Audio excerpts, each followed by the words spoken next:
You're listening to the Business and Life Podcast, where 7 days a week, proven entrepreneurs share their success stories, failures, and give you true value on how you can build a great business and an awesome life. With your host, Mike Olivas. What's happening, guys? Today we'll be interviewing Patrick McGinnis. Patrick is the author of Fear of Missing Out, FOMO, Practical Decision Making in a World of Overwhelming Choice, and creator and host of the podcast FOMO Sapiens. Patrick, welcome to the show.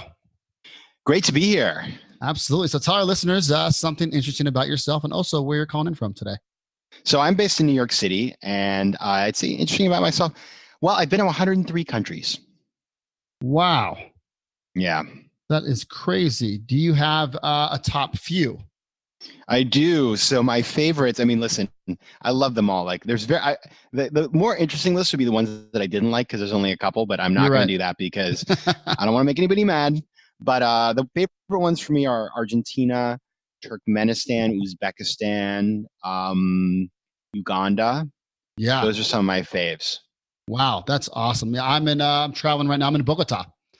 Great city. Doing some, very cool.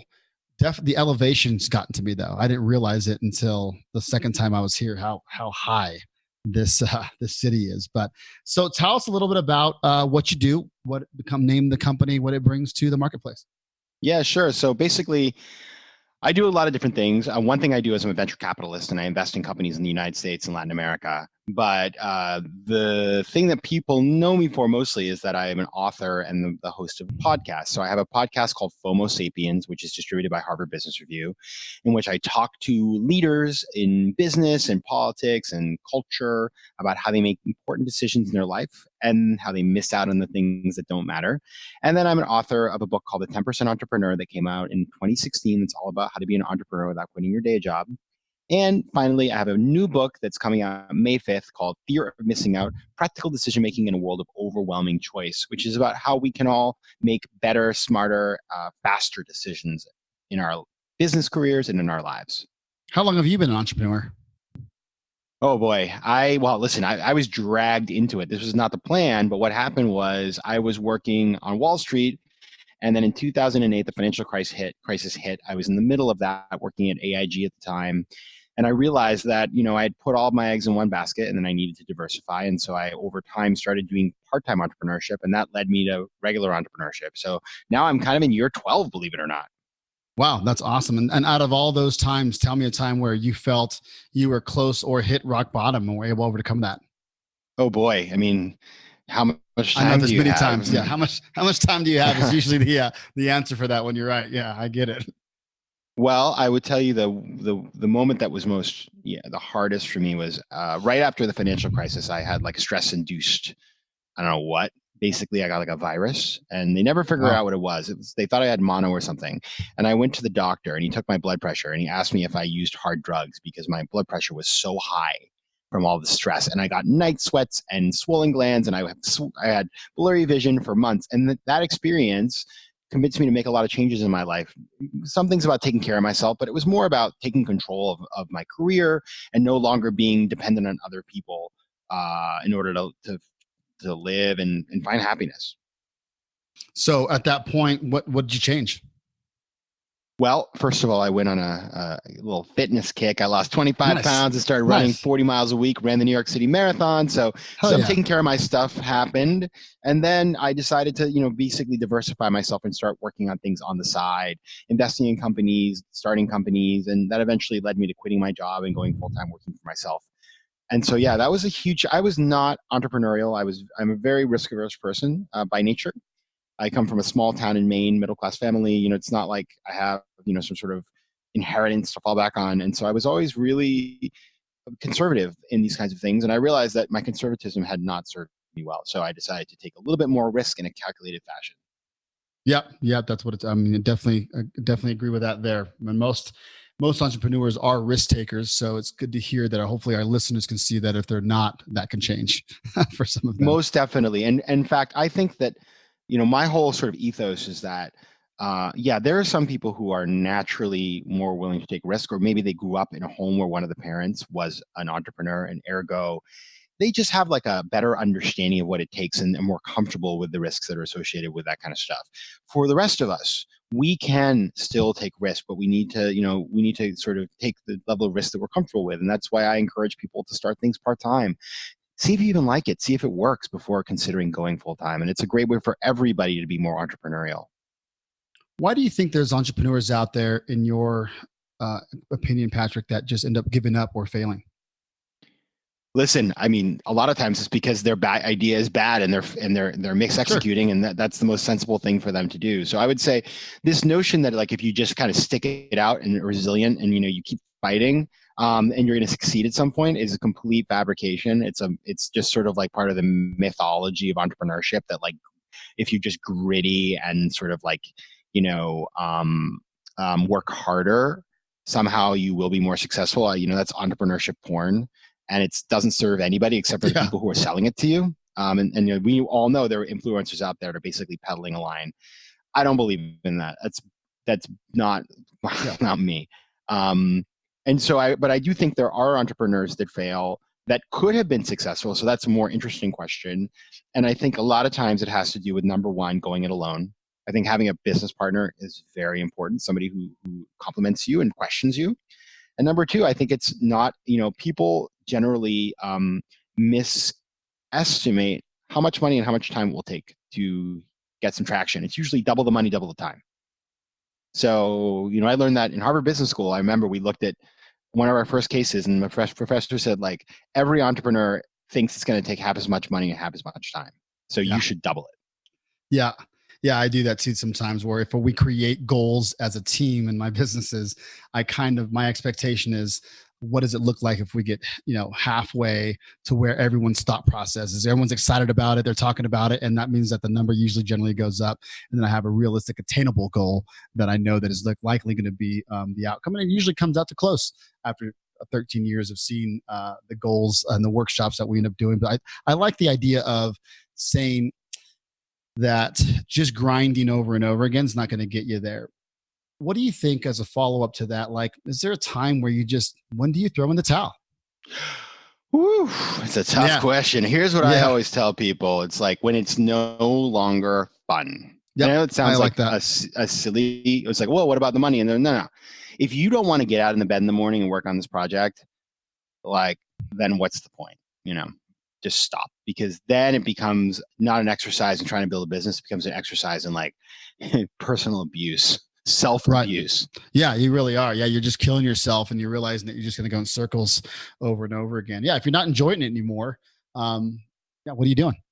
And I think that you got to take that as experience. A lot of people will just kind of like pivot into a different angle of that same industry possibly, but the give up is not necessary. But sometimes I think at some point, like you said, if it is necessary, it could be just more of like, if you don't feel good about it, you probably want to take that feeling to heart and make your next move. What are you excited about within your business right now?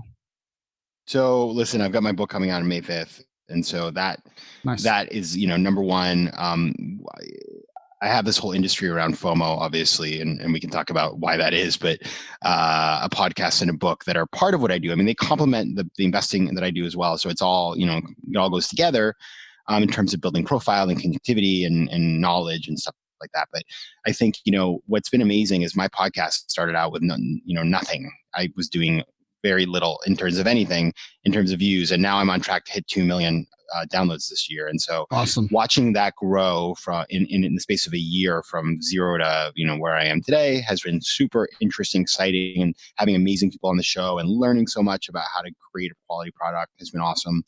And then with the book, the book this is my second one, as I said, and writing a book is super rewarding. And then what I've learned from the first one is when you write a book, it's not like just a month. It becomes a part of your life, and you're literally, off talking about that book, promoting that book for years. And so I love the topic of FOMO. I believe in it. I think it's important. And so I'm very excited to get out into the marketplace with the book and just get in people's hands. What's happening, Life Nation? Michael Levis here. This is a time to do the right thing, not the profitable thing. I'm giving away COVID-19 business strategy sessions for free. I promise to give you my honest advice and coach you on a strategy that I feel would be best for the longevity of your business. I'm not asking you for your money. But in the interest of being able to help as many people as I can, I am asking you to be ready with your 1 to 2 specific questions so we can jump right into it. Go to michaelolivas.com/coaching and simply schedule a call on my calendar.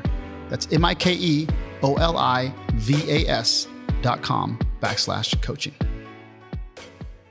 Let's talk about why FOMO. I love it.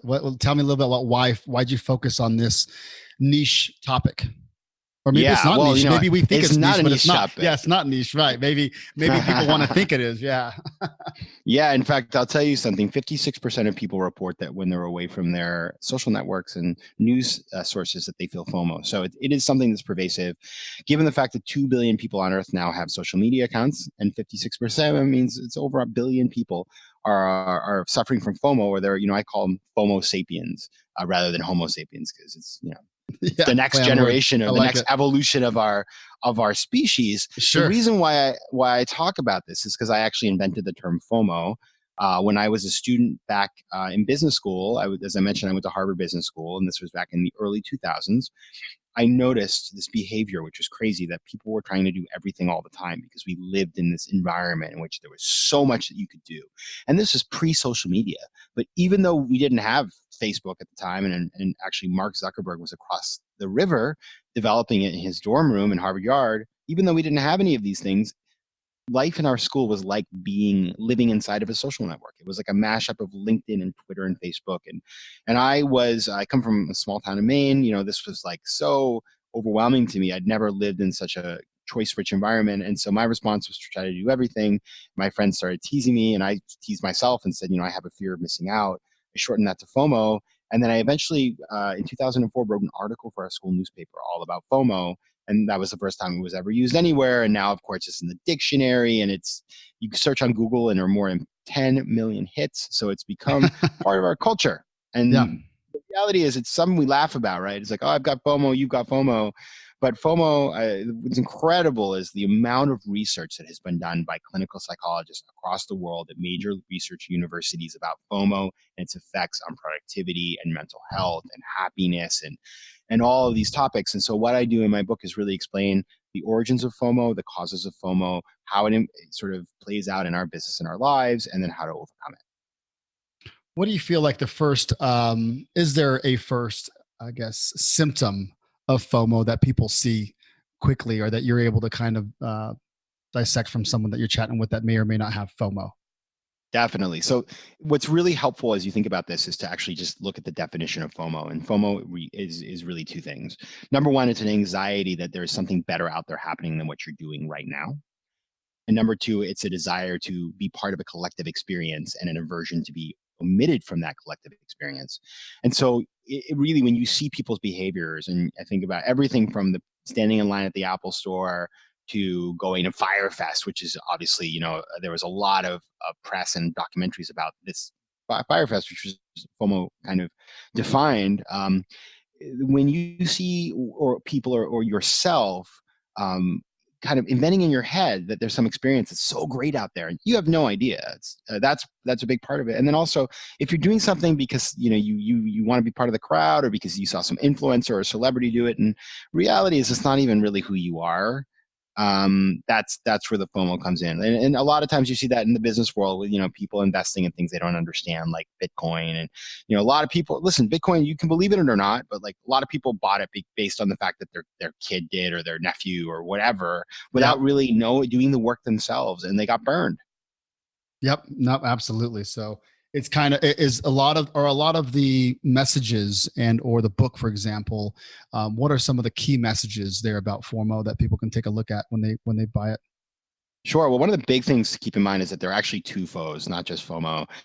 When I wrote that original article, the article was titled Social Theory at HBS, Harvard Business School, McGinnis's 2 FOs. And it was about FOMO and another term called FOBO, or fear of a better option, which is when we think something is, we're waiting for the best option to come along. And so we don't decide until we think we have it. And as a result, because that's a very theoretical perspective, what is the best option?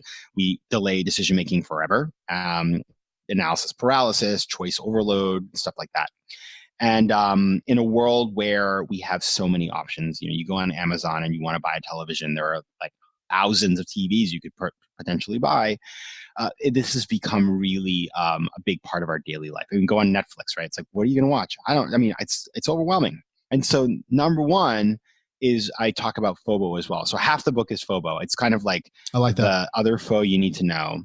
And then I think, overcoming both of those at the end of the day, the big thing to keep in mind is that fear of missing out and fear of a better option. We call them FOMO and FOBO, but when you say the first word is fear.